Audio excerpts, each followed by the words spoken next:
Brigitte and I had been married for a decade, our lives intertwined with shared dreams and mutual respect. From the outside, we seemed like the perfect couple. Our love story began in college, where I, a charming and ambitious young man, met Brigitte, a vibrant and intelligent woman. We fell in love almost instantly, and our relationship blossomed into a deep, passionate bond. We supported each other through thick and thin, from my long nights studying law to Brigitte's challenging days in medical school. We built a home filled with laughter, love, and the occasional disagreement, always managing to find common ground. When I married Brigitte, it was out of immense love. Maybe this love is what led me to take such a step. The first 5 years were wonderful, or so I thought. One evening after a long day at work, I came home early, hoping to surprise Brigitte with dinner.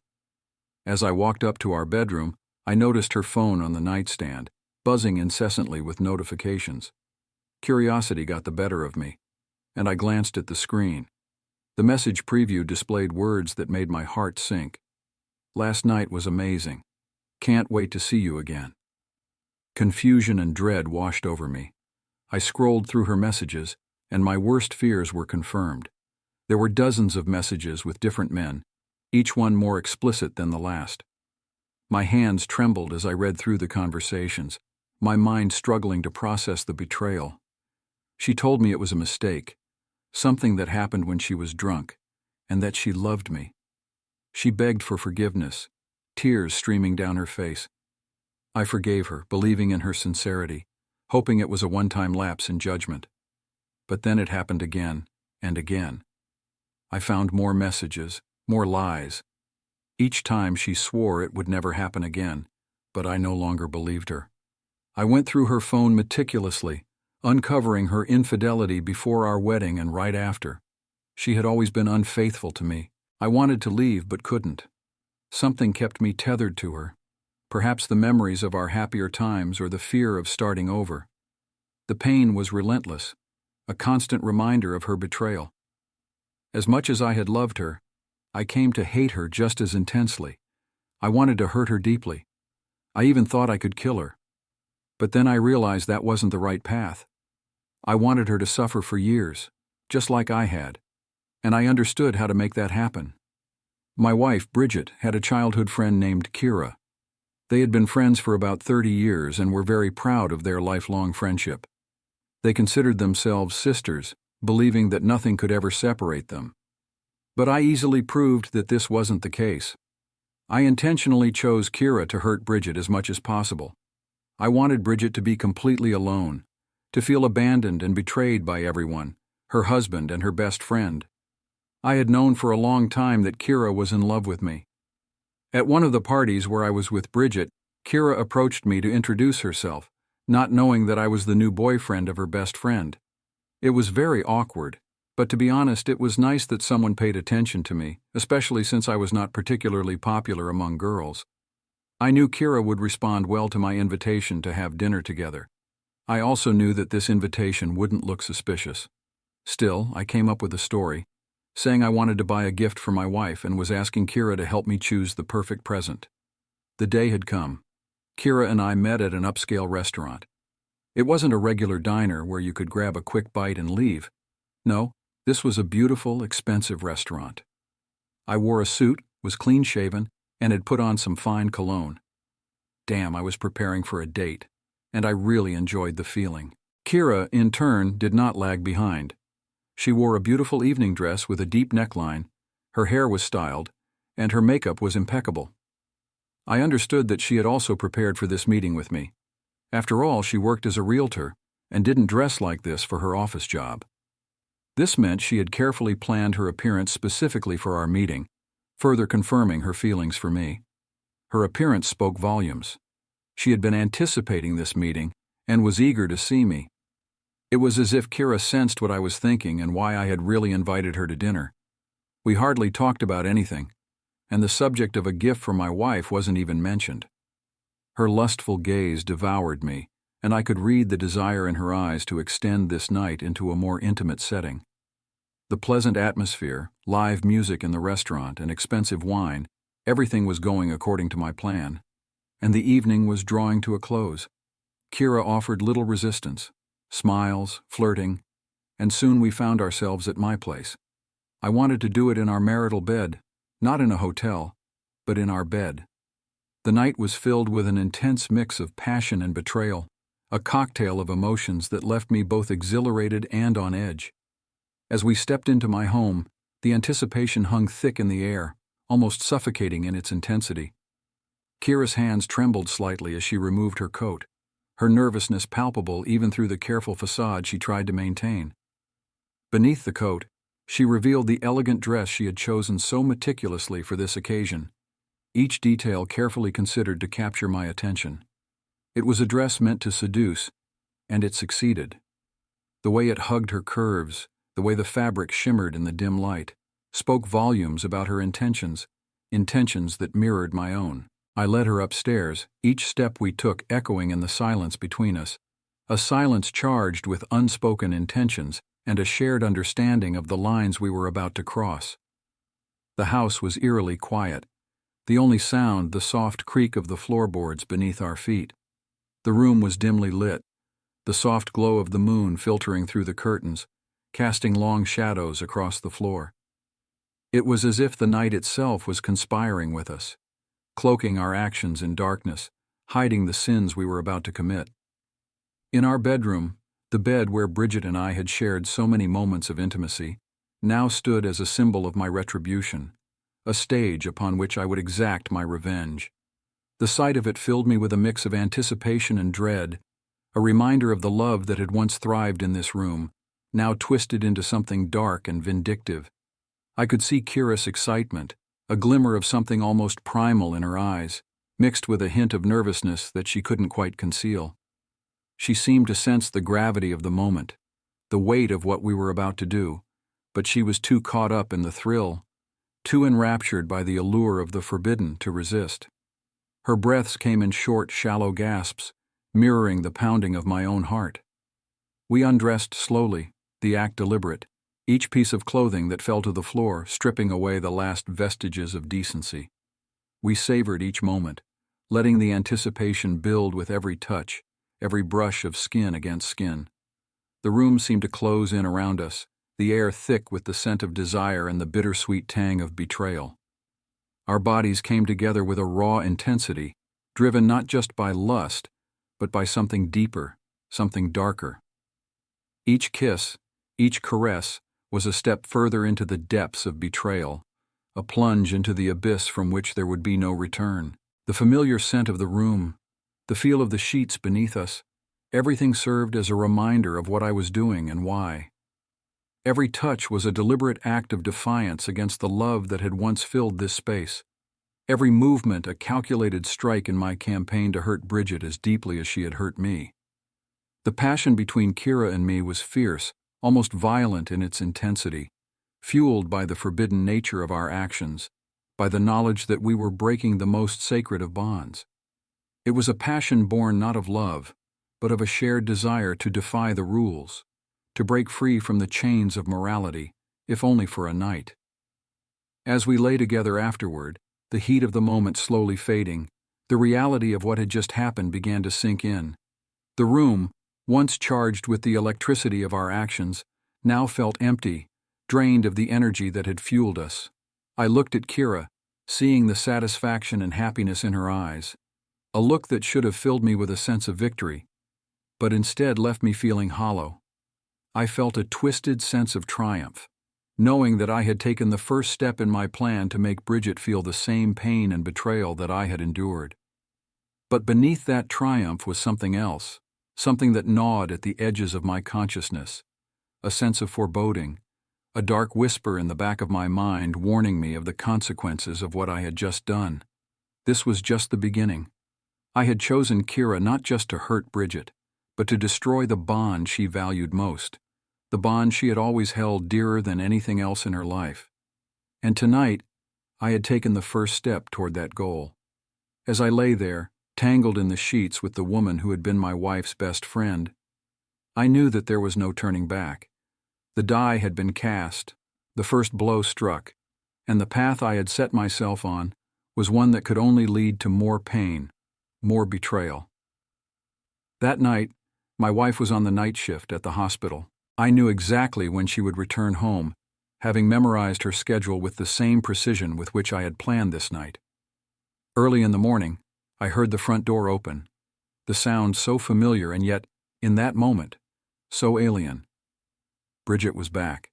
I lay in bed wrapped in the arms of her best friend, my heart pounding in anticipation, waiting for my wife to finally come upstairs and see us.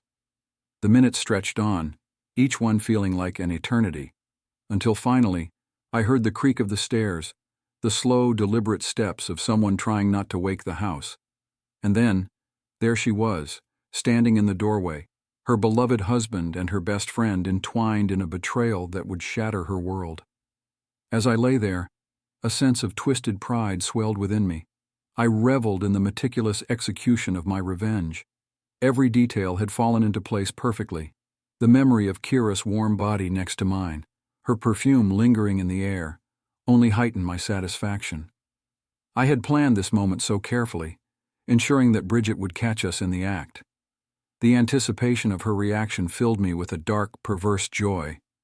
I wanted her to feel the same devastation that I had endured, to see her world crumble before her eyes. The sound of her footsteps on the stairs sent a thrill through me. The door creaked open, and there she stood, framed in the doorway, her face a mask of exhaustion from her long shift. For a moment, time seemed to stand still as her eyes took in the scene, me in our bed, with Kira lying beside me. The look of shock and betrayal on her face was everything I had hoped for. Brigitte's reaction was immediate and intense, her face contorted with rage, and she let out a guttural scream that seemed to shake the very walls. She lunged towards us, her fists clenched, her eyes blazing with fury. "How could you?" she screamed, her voice cracking with the weight of her emotions. "In our bed? With my best friend?" Before Kira could even comprehend what was happening, Brigitte was upon her, fists flying. She grabbed Kira by the hair, yanking her out of the bed with a force I didn't know she possessed. Kira screamed, trying to shield herself, but Brigitte's fury was unstoppable. She slapped, punched, and scratched, driven by a primal rage that seemed to consume her completely. I stood there, completely stunned. I had never seen Brigitte like this, the woman I had been married to for so many years, who had always been composed and controlled, was now a wild, furious being, bent on inflicting as much pain as possible.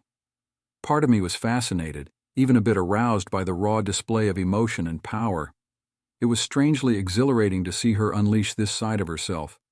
At the same time, I felt a perverse sense of amusement, knowing how deeply this betrayal had cut her. Kira's cries for help jolted me back to reality. As much as I wanted Brigitte to feel the pain of betrayal, I hadn't intended for it to escalate to this. I realized I needed to intervene before things got completely out of hand. "Brigitte, stop!" I shouted, but my voice was drowned out by the chaos. I stood there, frozen, unsure of what to do. My heart pounded, my mind racing with conflicting emotions. Finally, I forced myself to move, stepping forward and grabbing Brigitte by the shoulders. "Enough, Brigitte, stop it!" I yelled, pulling her away from Kira. It took all my strength to separate them, and Brigitte turned on me, her eyes wild with anger and pain. For a moment I thought she might attack me too, but then she collapsed into tears, sobbing uncontrollably. Kira, disheveled and terrified, quickly gathered her things and fled the room, leaving me alone with my devastated wife. I stood there holding Brigitte as she cried, feeling a mix of triumph and regret. The damage was done and our lives would never be the same. I stood silently, my mind racing with conflicting emotions, a whirlwind of thoughts and feelings that threatened to consume me. On one hand, I had achieved what I set out to do. Brigitte was devastated, her world shattered just as mine had been. The image of her face, contorted with shock and pain, should have filled me with a sense of victory, a triumphant validation of my carefully laid plans. But the satisfaction I had anticipated was nowhere to be found. Instead, I felt a deep, gnawing sense of shame, a profound emptiness that seemed to swallow me whole. Shame for dragging Kira into this mess, for using her as a pawn in my twisted game of retribution. Shame for hurting Brigitte, the person I had once loved more than anything in the world, the person I had vowed to protect and cherish. I quietly gathered my things, moving slowly as if in a daze, my mind reeling from the events that had just unfolded. The sense of triumph I had expected, the sense of closure I had so desperately sought, was conspicuously absent. In its place was a hollow emptiness, a void that seemed to expand with every step I took. I felt no joy, no satisfaction, nothing but a deep, aching regret that settled in the pit of my stomach like a stone. As I walked away from the house that had been our home, the place where we had shared so many memories, both good and bad, I realized that my revenge had not brought me the closure I had hoped for. Instead, it had left me feeling more lost and broken than ever before. Guilt gnawed at me, a relentless, insidious presence that refused to be ignored. I had hurt the two people closest to me, the two people who had been central to my life for so long. And for what? What had I truly gained from all of this? The image of Brigitte's tear-streaked face, her anguished cries that still echoed in my ears, and Kira's terrified eyes wide with shock and fear haunted me with every step I took. I had wanted Brigitte to suffer, to feel the same pain I had felt, but now, seeing the aftermath, I was overwhelmed by the weight of my actions, the crushing realization that I had only succeeded in compounding the misery for all of us. As I walked through the empty streets, the cold night air biting at my skin, I struggled with my thoughts, my mind a tangled web of confusion and regret. How had it come to this? How had our love, once so strong and unbreakable, turned into something so toxic and destructive? The questions swirled in my mind, unanswered and unanswerable, leaving me feeling more disoriented with each passing moment. I had wanted to make Brigitte feel my pain, to make her understand the depth of the hurt she had caused me. But in doing so, I had only deepened my own wounds, inflicting scars that would likely never heal. The realization was crushing, a weight that settled on my shoulders and pressed down on my chest, making it hard to breathe. I had thought that revenge would bring me peace, that it would offer some form of closure, but all it had done was create more pain, more suffering. The satisfaction I had envisioned had been nothing more than a mirage, a cruel illusion that had led me down a path of destruction. And now, standing in the aftermath of it all, I was left with nothing but the ruins of what once was, a life in tatters and a heart filled with regret. The night seemed to stretch on endlessly as I walked, the quiet streets offering no solace, no escape from the torment of my own mind. The city that had once felt so familiar now seemed alien, the buildings looming over me like silent judges, their windows dark and accusing. I was alone, truly alone, and the realization of what I had done, of the irreversible damage I had caused, weighed heavily on me. There was no going back, no undoing what had been done, and the knowledge of that was almost unbearable. I had set out to destroy Brigitte, to make her suffer as I had suffered. But in the end, I had only succeeded in destroying myself. The love we had once shared, the life we had built together was gone, reduced to ashes by my own hand. And as I continued to walk, the night giving way to the first light of dawn, I knew that nothing would ever be the same again. I knew deep down that there was no going back. The bridge between us had been burned to ashes, leaving nothing but smoldering ruins of what once was. The trust and love that had once bound us together like an unbreakable chain had been irreparably shattered, scattered into fragments too small to ever piece back together. I found myself drifting in a sea of regret, feeling like a stranger not just to Brigitte, but to myself as well. I was lost in the maze of my own actions, each turn leading me further into a darkness that felt both suffocating and infinite. The future, once filled with possibilities and hope, now loomed before me as an endless stretch of uncertainty and bleakness. How could I ever face myself in the mirror knowing what I had done? How could I ever move forward, burdened by the knowledge that I had inflicted so much pain on the person I once loved more than anything? I had embarked on this path seeking revenge, believing it would bring me closure, a sense of justice served. But what I found at the end of this dark road was not the satisfaction of retribution, but a deeper, more profound sense of loss than I had ever anticipated. It was as if I had cut out a piece of my own soul, leaving a wound that would never fully heal. The weight of my actions pressed down on me like a physical burden, each step I took feeling heavier than the last. I wandered the streets aimlessly, no destination in mind, only the crushing realization that I had chosen a path that led to nothing but sorrow and despair. Every decision I had made in my quest for revenge had been like a stone, and now those stones were piled on my shoulders, making it almost impossible to move forward. I had thought I was strong, that I could handle the consequences of my actions, but now I knew the truth. I was broken, just as I had broken Brigitte, and the pieces of my life lay scattered around me, impossible to gather. Eventually, I made the decision to leave and never return. The house where I had spent so many years, where I had shared so many memories with Brigitte, was no longer a home. It was a tomb filled with the ghosts of our past, and I couldn't bear to live among them any longer.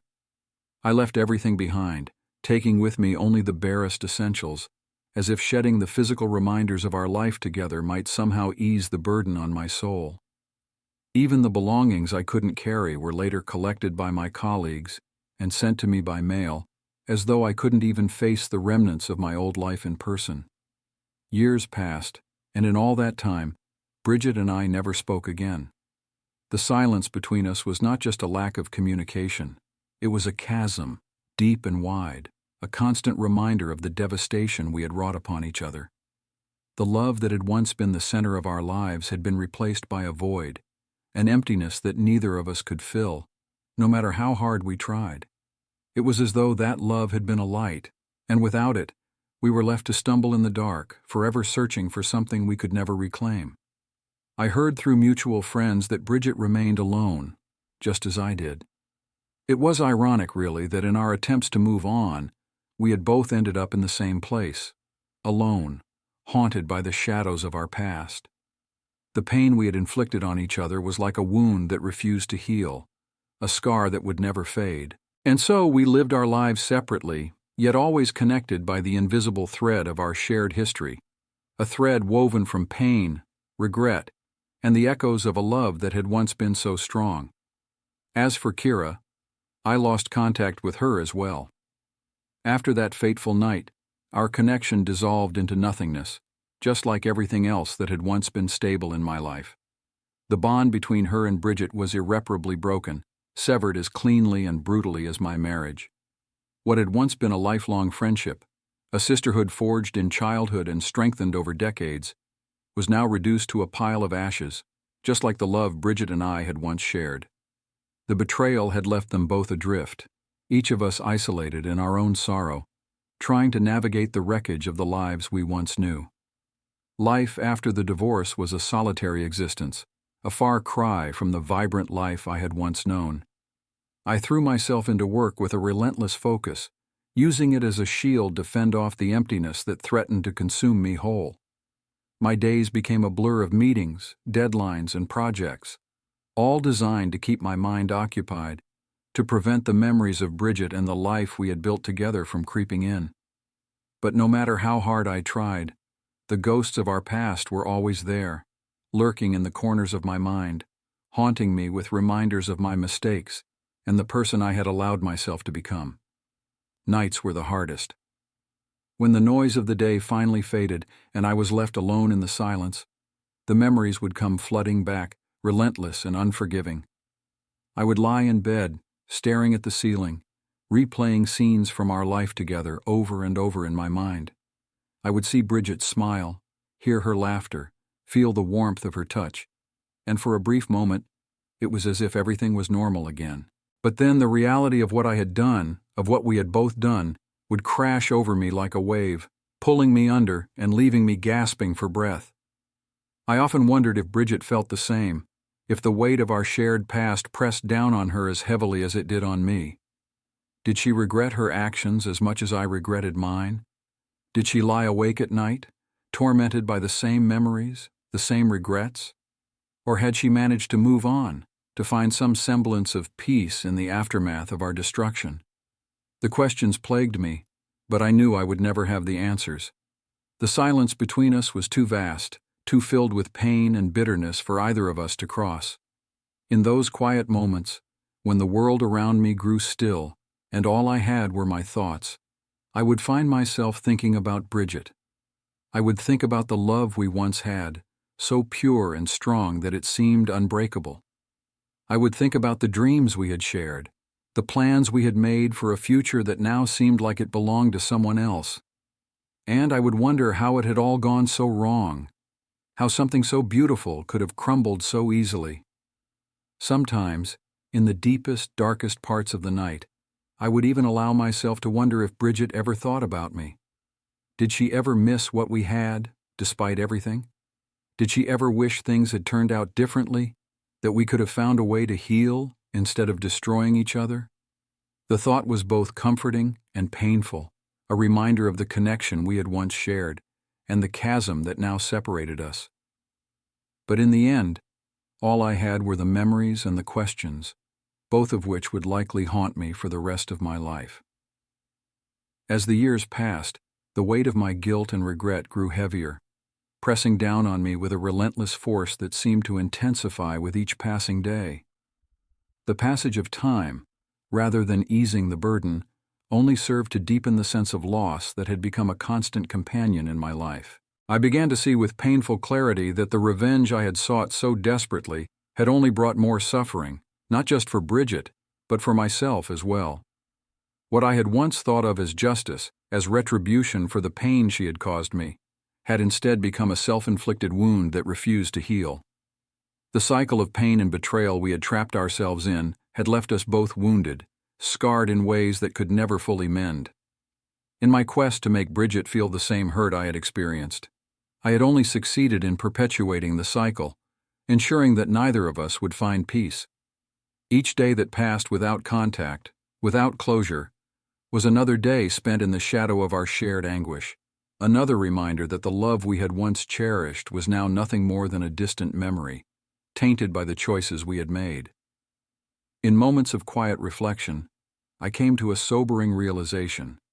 True healing could only come from forgiveness, a concept that had eluded me for so long. But it was too late for that. The damage had been done, the bridges burned beyond repair. The life we had known, the future we had once envisioned together, was gone forever, lost to the ashes of our past. I understood now that holding on to my anger, my desire for revenge, had only prolonged the suffering, making it impossible for either of us to move forward. All that remained were the fragments of our past, scattered like broken pieces of glass that cut deeper with every attempt to pick them up. The haunting memories of a love that had once been so vibrant, so full of promise, now served only as a reminder of what we had lost. I found myself haunted by the echoes of a life that could have been, a life where forgiveness and understanding might have led us down a different path. But that life was no longer within reach, and I was left to carry the weight of my choices alone. As the years continued to slip away, I realized that the true cost of my actions wasn't just the loss of Brigitte, but the loss of a part of myself as well. The part of me that had once been capable of love, of trust, had withered under the strain of my own bitterness. I had become a shadow of the person I once was, consumed by regret and the knowledge that I had played a role in the destruction of something beautiful. In the end, I was left with nothing but the ruins of what once was, a life that could never be rebuilt, a love that could never be reclaimed. The memories of what Brigitte and I had shared, twisted and distorted by the passage of time, were all that remained. And as much as I wished I could turn back the clock, to make different choices, I knew that the past was unchangeable. The ashes of our love were all that were left, and they would forever serve as a reminder of the price we both paid for our mistakes.